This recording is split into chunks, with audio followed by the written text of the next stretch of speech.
This is LaMelo Ball, and you're listening to Tobacco Road Sports Radio on WWBG 1470 AM, your home for Hornets basketball in the Triad.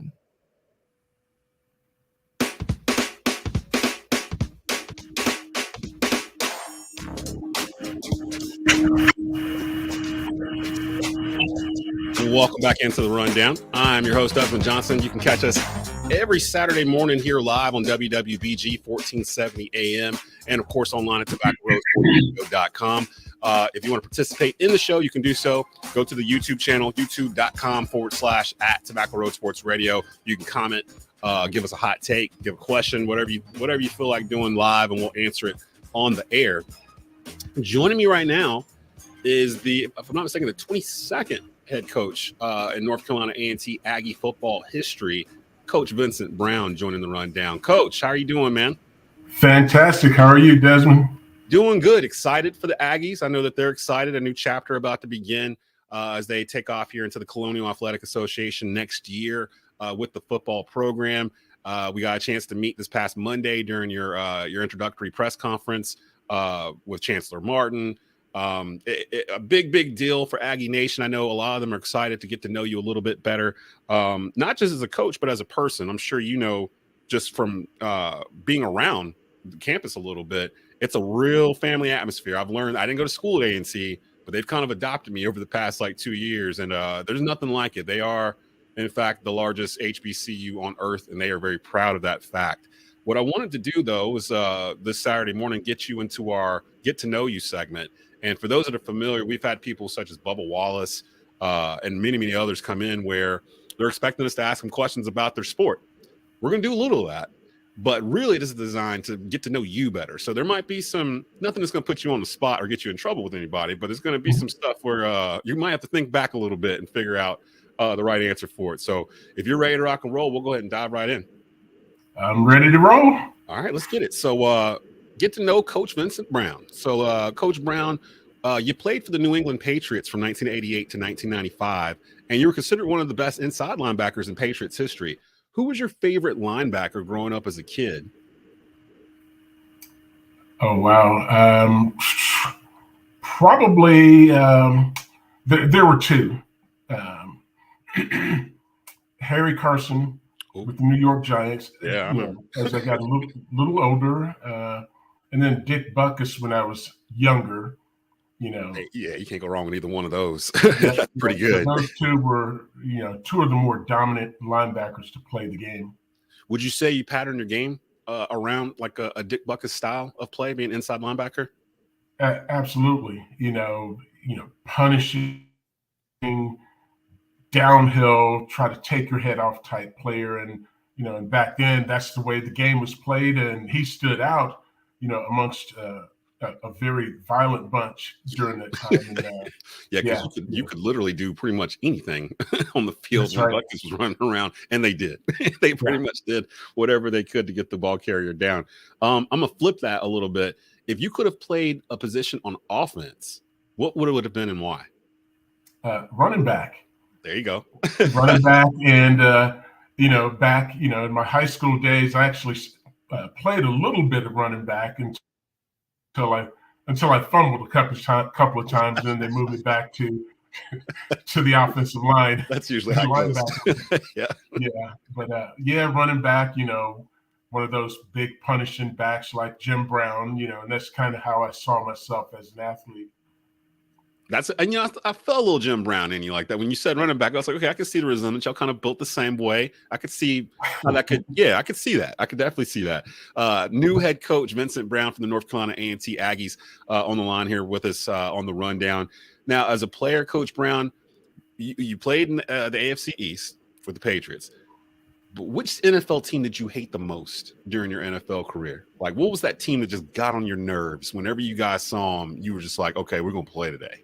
Well, it was the New York Jets. And it was like, we had a saying, we're not losing to the Jets. And I can't say it on the radio here, but we're not losing to the Jets. So I could feel that. So definitely those twice a year division rivalries.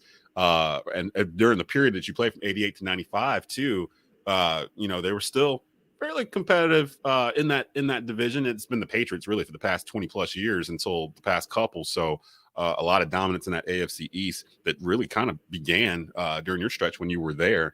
Who's the one NFL quarterback you wish you could have sacked? Oh, wow.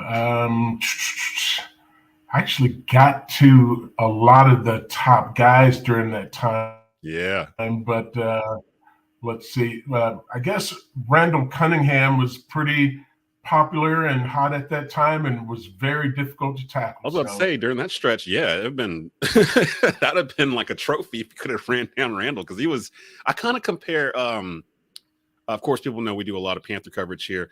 I've always kind of compared prime Cam Newton to Randall Cunningham. Like that was the closest I could kind of figure out what he was. And I was kind of hoping Cam would have that second career like Randall did when he came back to the Vikings and became more of a pocket passer. Granted, he had, two of the greatest wide receivers of all time to pass to, and Robert Smith behind him. So that was a whole other story. But yeah, Randall, man, I was growing up here in North Carolina. This was Washington Redskin country for the longest before the Panthers were here. So they were always the 1 o'clock game on Sunday. And then the Cowboys were usually the 4 o'clock game. So I grew up as a Redskins fan.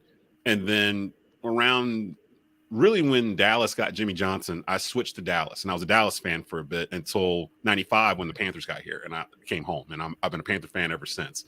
But I remember those. I remember those battles, man. I really do. Randall's a good one. Randall's a really good one. If North Carolina A&T coaches the largest HBCU on the planet, and proudly so, what was the number one factor for you when you decided to take this position, to lead this program that's had so much success over the past decade, but they're almost outgrowing where they were before each level they've been, and now to come into the CAA where you've got a lot of experience with it? What was the number one deciding factor that made you say, you know what, A&T's for me? Yeah, there are a couple of things. First of all, when I had a chance to talk to athletic director Hilton, and we talked about the direction that the athletic department was going and the university's vision for the athletic department and the future and the commitment that they were going to make, not just to football, but to all sports. There's going to be a very big capital campaign to enhance the athletics operation there. And I just felt like that the academic reputation of the school, the football reputation of the program is not a complete rebuild. It's been a very good program. They got a strong history of supporting the football program. I just felt like at this point in my career, it was a perfect match from an alignment standpoint. On the line with us, newly anointed head football coach of the North Carolina A&T Aggies, Vincent Brown, joining us here on the Rundown, WWBG 1470 AM. Coach, your thoughts on NIL affecting recruiting going forward in college football? One of the things that Tobacco Road's known for here in the Triad, we're heavy in the high school football game here, really high school sports in general. And the one thing I'm hearing from high school coaches is that NIL, the one thing that I guess they didn't really consider when they decided to do this, was how much it was going to affect recruiting in terms of high school seniors trying to be recruited by top programs, where now it feels like between NIL and the transfer portal, it feels like schools are kind of moving towards, let's get that guy that's a sophomore or junior that's got a little bit more experience and bring him in before we go get that 4-star high school star down the road. What are your thoughts on NIL and the transfer portal, and how do you plan to use both of those to help build this Aggie program to where you feel like it should be in the CAA? Yeah, my personal opinion on NIL is that, outside of a handful of the megastar caliber collegiate players, the money, the enhancements that you're getting for leaving, the program that invested, hours and hours and getting to know you and your family and trying to, build a relationship with you and providing you with an opportunity to get a education, one that will carry you, far beyond your playing days. I just don't think the money that kids are getting, it's worth, what they're selling their name for.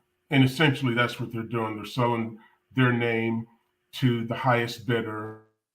And in many cases, the money is not life-changing money for them.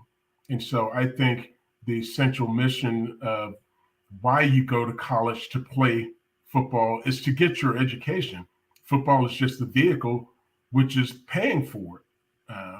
And then the transfer portal, I believe, has really made it too easy for our young people to quit when things aren't going their way, when they don't feel like they're getting enough playing time, coach doesn't like me. I really think it's setting a very, very bad precedence and example for, well, if you don't like it and if it's not working exactly like you want it, well, just quit and go somewhere else and play. I'm so glad you said that, because I feel like I straddle the age fence when it comes to that, because I'm 44. I'll be 45 in January. So I remember I graduated from high school in 96. I remember what it's like to have a coach yelling at you, trying to get you to be better. And then on the other side, I'm seeing these kids, because I have two kids of my own, and I see these kids where they don't really take to that as much as we did back then. And I don't know if it's a mentality thing or maybe it's our fault as parents and we didn't get them ready or something. But I've noticed, especially like in not so much in football, but in basketball in particular, it feels like there's a lot of movement in the transfer portal. If you're not in that rotation of 7 or whatever, then there's somebody else that'll take you, and they just go. And I'm afraid that they're not getting better by doing it that way and kind of expecting things to just be handed to them. It takes a special kind of player to kind of work to get to that level.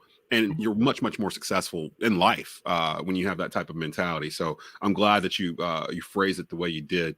Let's have a little bit of fun. After a long game, Coach Brown, what's your go-to meal? Oh, my wife is going to kill me, but hey, let's stop at Popeyes. Hey, okay. Are you now? This is the problem I always run into when I walk into Popeyes. I walk in thinking, okay, I'm getting a chicken sandwich, and I always sit down with a tray of just chicken. Like I sit there, I see it all back there in the back, and I'm like, you know what? Let me go and get that 4-piece for $10. Let me go and get that meal real quick. And then I sit down, like, I came in here for a chicken sandwich. So like the whole thing just keeps going. What's your meal at Popeyes? How do you roll? Normally a 3-piece, sometimes a 4-piece. Mm-hmm. Then, they'll have that special every once in a while where you just go ahead and give me the 8-piece, and we'll eat on it for a few days. Just sit down with the box and just be good to go. I'm still mad I missed the blackened chicken sandwich. I waited and never went over there to get it, and then I tried to go get one. They were like, "Oh no, sir, they're all gone. We all sold them out." So yeah, I missed that one. Yeah, man. Everyone said it was good. I gotta wait around and see. So I'll catch them when they come back around again. That's usually how they roll. As a kid, Coach Brown, what was your favorite television show? Oh, wow. Depending on what age of childhood, I used to love Good Times. Yes. Love Good Times. And I loved Sanford and Son and, the classics. Yeah. Okay. Yeah. Okay. I'm feeling that for sure. Favorite genre of music to listen to? Like when you're in the car by yourself, what does Coach Brown listen to? You listening to some trap music? You listening to country? You listening to what we got? Really two stations I listen to on Sirius, Kurt Franklin's Praise and then Heart and Soul. Oh, okay. Yeah. I've got Sirius in my car too. I thought that I could live without it after I had it for a while, and I realized I couldn't because I've got some stations I love too. LL Cool J's Rock the Bells is my number one go-to because it's just classic hip-hop like all day long, and that's my wheelhouse. I found one, The Groove. I can't remember which. I think it's channel 50 or something like that.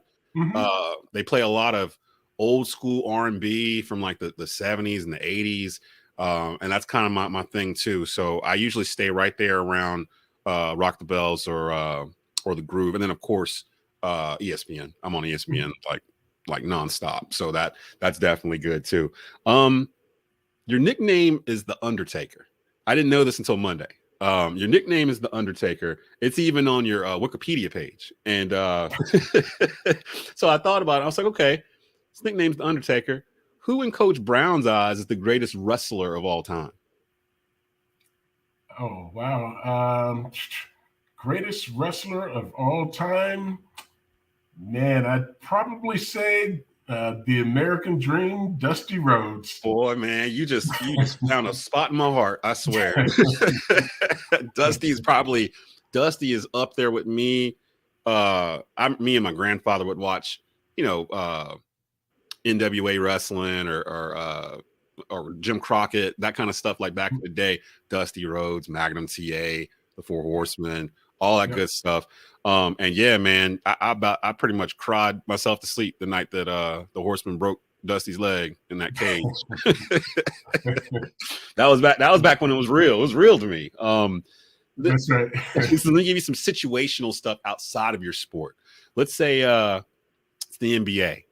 5 seconds left in the game. You're down by 2. Who gets the shot?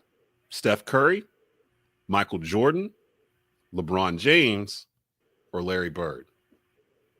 Oh, that's an easy one. MJ. Yeah.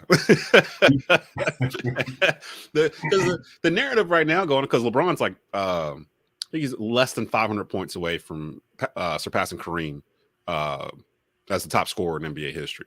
And the dude's played for like 18, 19 years or something to that effect. And I noticed when I'm online, there's 2 different segments of fans. There's the LeBron fans that are really young that didn't see Jordan.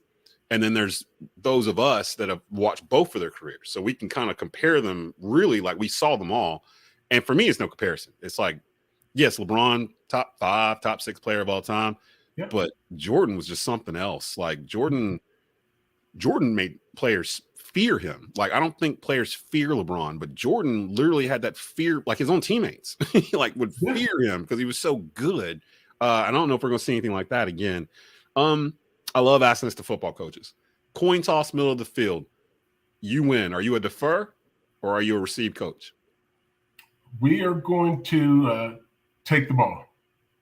See, I like everybody always defers. I don't know why, but they want it in the second half. I like wanting it on offense first. I like that. Would you say you're more of a offense? No, you're a defensive background coach, but would you say you're getting more and more into the offensive side of planning and scheming? I think it sets the mindset of we're going to be aggressive and take the ball and go down and score, and then our defense is going to get a stop, and then we're going to get the ball back and we're going to score again. And deferring in the second half really won't be as big of a factor as it oftentimes is. Yeah, it don't matter if the other team's getting the ball start of the second if they're down 21 points. Like it's a whole different it's a whole different mentality. I love it because the high school coaches that I talk to around here, the programs that are really good, like they're not just good for 1 year, they're actual programs that are good every year. They don't have to rebuild. They just plug in new players coming up. They always take the ball first. Like that mentality. They always take the ball first because they know their defenses are going to be good enough where, all right, so we don't get it on this first drive, our defense will be straight. We'll be good to go, but it sets the tone going forward. So that's good. Almost off the hook here. Last question here for head coach Vincent Brown, North Carolina A&T Aggie head football coach. Number one thing you want Aggie Nation to remember about Coach Brown's Aggie teams? Punishing, physical discipline, no quitting. They're gonna love you. They're gonna love you in East Greensboro because that's the fabric. That's the mold of what this Aggie program's been built off of from the past couple of coaches, Sam Washington, Rod Broadway, like going back. So I think you're gonna fit in just fine. You passed, so passed the test. Everything's good here. Of course, Coach Brown, he'll be on every Monday for the Monday press conferences that we do in season on the Facebook watch page for North Carolina A&T Athletics and their YouTube channel. And then, of course, the North Carolina A&T Football Coaches Show will return next year as well with Coach Brown and the voice of the Aggies, Donald Ware. And you'll be able to hear that on tobaccoroadsportsradio.com as well as terrestrial radio and the Triad. Anything you want to leave Aggie Nation with as we got a long way to wait before the beginning of August, before we can really dip in and get these fish fries going again and everything else that we got to, introduce you to out here. Anything you want to say to Aggie Nation before we get you out here? Yeah, that, we plan to play a very exciting brand of football, and we're going to be tough, disciplined, hard-nosed, and we're going to do our absolute best to represent the Aggie Nation to the highest degree. I'm excited. It's an exciting time for North Carolina A&T for them to be able to still preserve that HBCU legacy that they have and being a leader on that end, but for them to move up from MEAC to Big South to CAA in a 3-year stretch and be ready to compete coming right out the door, and seeing what Chancellor Martin and the athletic director Earl Hinton, Brian Holloway, the assistant athletic director, what they have planned over there going forward. It's a super exciting time. You came in at the perfect time to really lead them into the next decade and further. So definitely good luck. This won't be the last time we speak. We'll definitely speak again before the season begins. Congratulations and good luck to you, Coach, as you get ready to get into the recruiting. Holler at me. I got a couple of spots I want you to look at out here. Greensboro, Winston-Salem area, some 3-4 star kids that yeah, they're looking for a chance, man. They're looking for a chance. They're good. They're good. So we're always looking for talent. Yeah, we're going to talk. So that's head coach Vincent Brown from North Carolina A&T. We'll be back in just a bit. You're listening to The Rundown, WWBG 1470 AM and TobaccoRoadSportsRadio.com. You're listening to The Rundown with Desmond Johnson.